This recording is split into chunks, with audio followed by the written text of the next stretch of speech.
おはようございます。大下明です。今日はですね、昨日紹介したこの帽子と、宮崎キャンプの帽子と、こちら、ブラックユニフォーム。こちらをつけて今日はお送りしたいと思います。今年もですね、東京ドームで、ブラックダイヤモンドシリーズ行われるわけですけれども、このユニフォームを着て戦うという感じで、これは2024年度に購入させていただいたユニフォームですね。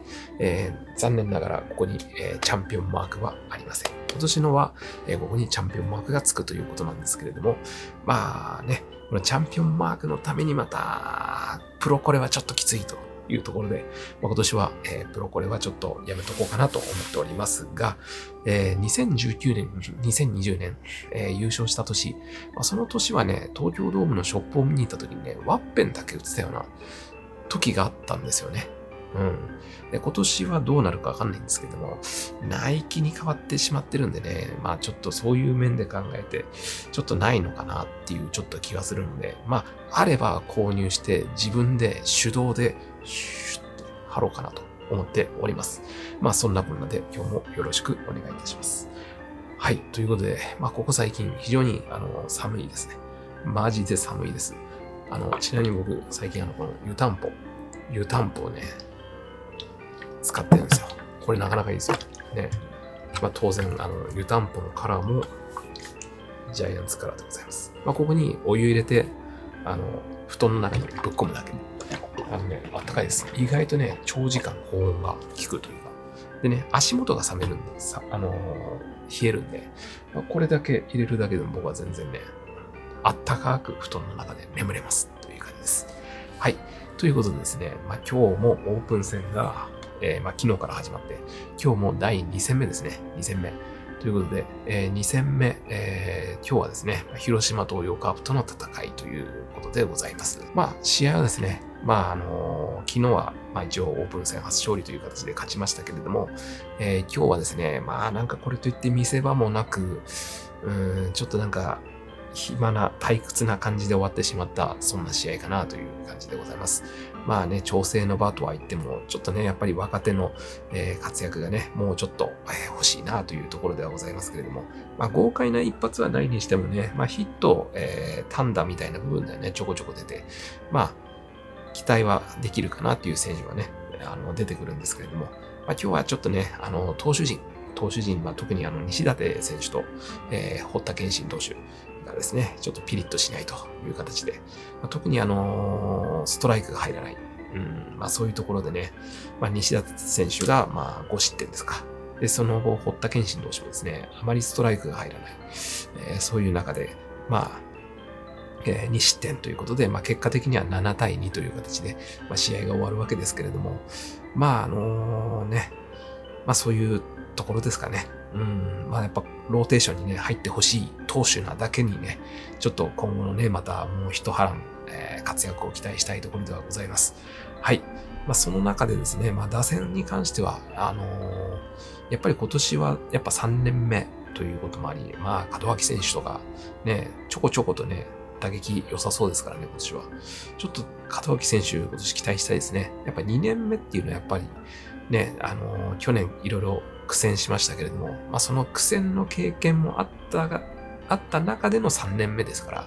ら、ちょっとね、いろいろと改善してくるのかなと思います。で、またね、中山ライト選手、去年のね、クライマックスシリーズでも、活躍ありましたけれども、今年もちょっとこうね、打撃見るとちょっとこういい当たりというか、そういうちょっと期待させてくれるような当たりが多いのでね、非常になんか注目かなという感じで、二遊間含め、サードも守っておりますけれども、中山ライト選手がですね、虎視眈々と、このレギュラーの座を奪うべく、こうね、ギラギラと輝いているんじゃないかなというところで、ちょっとなかなかね、こう二遊間の争いというところも、気が抜けないかなという感じでございます。はい。そして今日はね、こう主力級で見ると、丸選手、ヘルナンデス選手、と新外国人選手、キャベツ選手などがね、出てくるわけですけれども、ちょっとね、まだヘルナンデス選手、当たりがね、ないのと、去年のね、怪我する前ぐらいからちょっと抑え込まれてはいたので、そういう意味でね、今年ね、どの辺でこの打撃がね、また開花してくれるのかなというところをちょっと気になるところではございますけれども、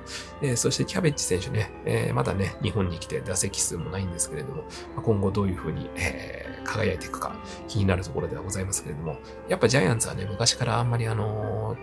外国人のね、引きがあんまり良くないんですけれども、ここ最近、ここ数年、結構ね、やっぱ外国人の当たりを割と引き連れてくるのかなという印象もあるので、キャベツ選手がね、活躍次第で、